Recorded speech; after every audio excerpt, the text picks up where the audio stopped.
Le tour de l'animal en 80 podcasts, un programme conçu et présenté par Eric Cobast, proposé par INSEC Grande École.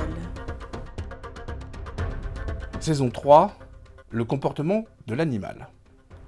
Épisode 18, Konrad Lorenz et la naissance de l'éthologie moderne. Cet éthologue autrichien de renom, qui reçoit le prix Nobel de médecine en 1973, est célèbre pour son étude du comportement des oies, des loups et de certains poissons qu'il va développer dans un essai devenu très célèbre et qui s'intitule « L'agression, une histoire naturelle du mal », publié en 1969.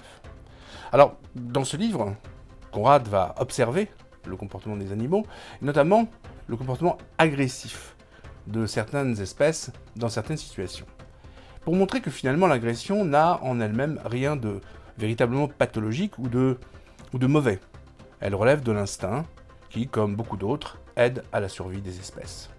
D'ailleurs, pour les éthologues modernes, le comportement va toujours dans le sens de la préservation de la survie de l'espèce. Alors, c'est l'agressivité, par exemple, dit-il, qui va contribuer à la sélection des sujets les plus forts, les mieux portants, les plus aptes à la reproduction. Et finalement, le terme d'agressivité va perdre, dans ce contexte, la valeur négative qu'il a, la valeur péjorative, et va renouer au fond avec son étymologie. L'agressivité, l'agression, ça vient du latin ad gredior, avancer, vers. Par agressivité, il faudra donc entendre peut-être l'autre nom du vouloir vivre, de l'énergie vitale, voire de la volonté de puissance. Clairement, Lorenz rédige une histoire naturelle du mal en l'écrivant hors de tout jugement de valeur morale, bien sûr. On est toujours dans le contexte de la survie de l'espèce. De la même façon, il va retravailler le sens du mot cruauté. Peut-on dire d'un animal qu'il est cruel ? Peut-on dire des lionnes qui chassent les gazelles et qui les égorgent, qu'elles sont cruelles? Alors au sens propre, oui, puisque le mot cruauté, cruor en latin, le mot cruauté dérive donc d'un mot qui signifie le sang. Et la cruauté, eh bien, c'est le goût du sang. Alors, bien sûr que les lionnes ont le goût du sang, mais c'est un goût du sang qui est instinctif, qui renvoie bien sûr à l'instinct du chasseur, et qui s'inscrit évidemment dans la nécessité de se nourrir pour pouvoir se développer et pour pouvoir donc ensuite se reproduire. On est loin de la cruauté perverse telle qu'on peut la saisir notamment dans le contexte humain, dans le cadre par exemple des romans de Sade.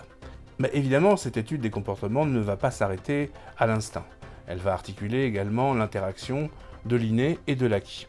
Par exemple, c'est Lorenz qui va étudier ce qu'on appelle l'empreinte chez certains oiseaux, notamment les oies et les canards, c'est-à-dire ce phénomène étrange qui fait que pendant une courte période, l'oison, le petit oiseau, va avoir tendance à s'identifier à un autre animal, qu'il va suivre. Ce sera le premier animal qu'il va découvrir au moment de sa naissance.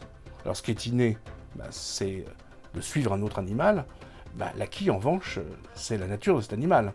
Et Lorenz s'est amusé lui-même à provoquer ce type de réaction sur un petit oiseau, l'oison Martha, qui le suivait, un petit oie, qui le suivait effectivement comme s'il était lui-même donc sa mère. Voilà, c'est comme ça que l'éthologie moderne va se construire. Elle se construit avec un souci d'objectivité.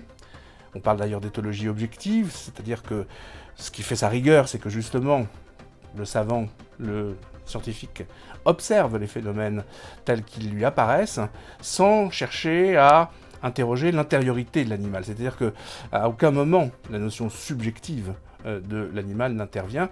Alors, c'est quelque chose qui aujourd'hui est particulièrement intéressant parce que la tendance actuelle, c'est plutôt de chercher à voir ce qu'il y a derrière la subjectivité de l'animal, en particulier dans le domaine en effet de la sensation. Mais cela, effectivement, les éthologues que sont Lorenz ou von Frisch ne s'y intéressent pas.